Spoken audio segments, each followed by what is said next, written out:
Okay, so let's just dive right in. We're going to explore an ancient idea that honestly feels more relevant today than ever before. It's the power of knowing what to keep to yourself. Now, this isn't about being secretive.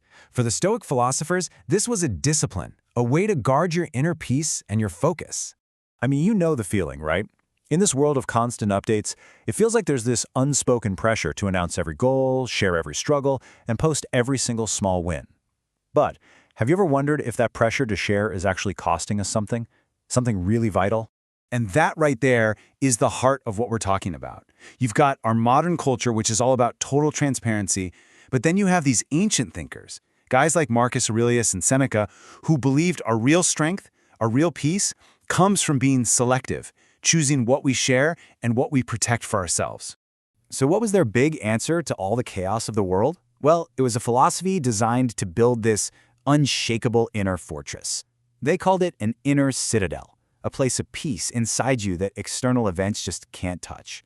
And it all starts with this one foundational idea. The Stoics said, the secret to a calm life is to focus your energy only on the things that are actually in your power, your own thoughts, your choices, your actions, and to just accept everything else as it comes. Simple, but so powerful.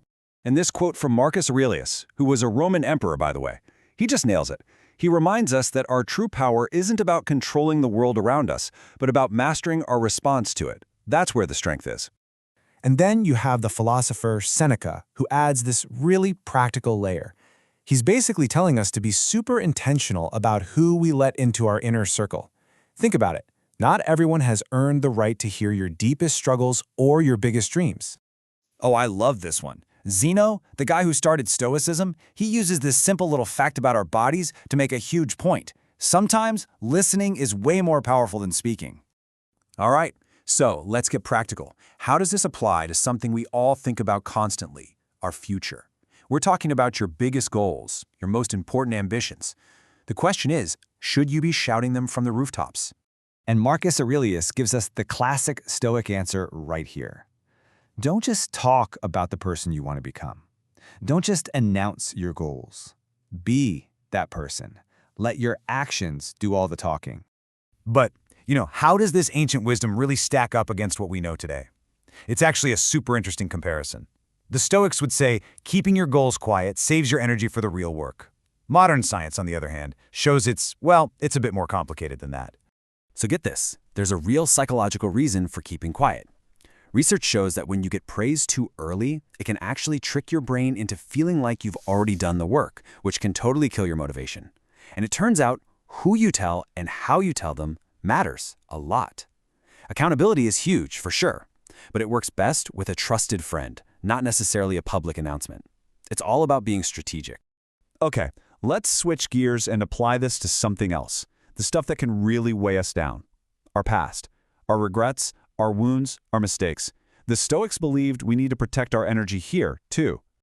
And the Stoics seem to have a really clear game plan for this. It's not about pretending the past didn't happen, it's about learning from it without getting stuck in it.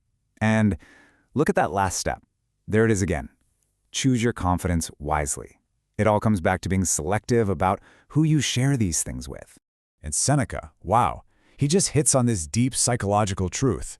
Constantly talking about old pains, telling that same story of your suffering over and over again, it can actually be a form of self-inflicted pain. You're keeping the wound fresh in your own mind. So the real takeaway here seems to be about mindfulness. Constantly broadcasting your deepest struggles or your old grudges doesn't always heal them. Sometimes it just keeps you trapped, and it drains the very energy you need to move forward and build a better future. Now, for our final area, and it's a big one, your character.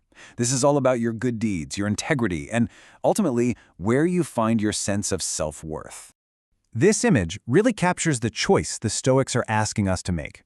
Are you building your identity on something shaky, like external validation, likes, praise, other people's opinions?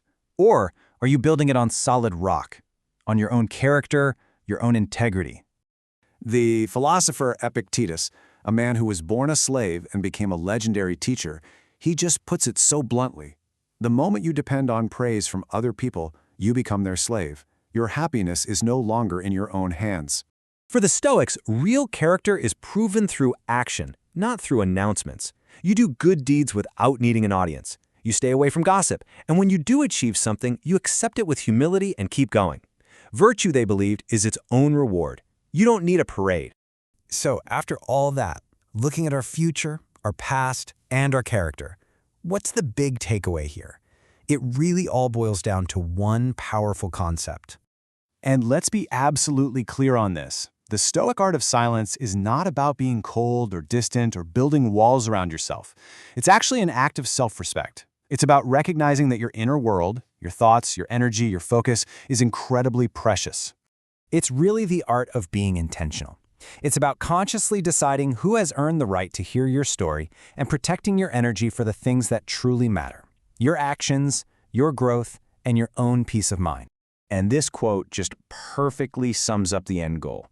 A philosopher, which to the Stoics just meant anyone trying to live a good life, finds their strength and their validation from within. You become your own source of support and your own best protector. So we'll leave you with this question to think about. It could be a big, long-term goal, it could be a past hurt you're ready to heal from, or it could be a simple, quiet act of kindness. What is one thing, just one part of your inner world, that you will choose to protect for yourself starting today?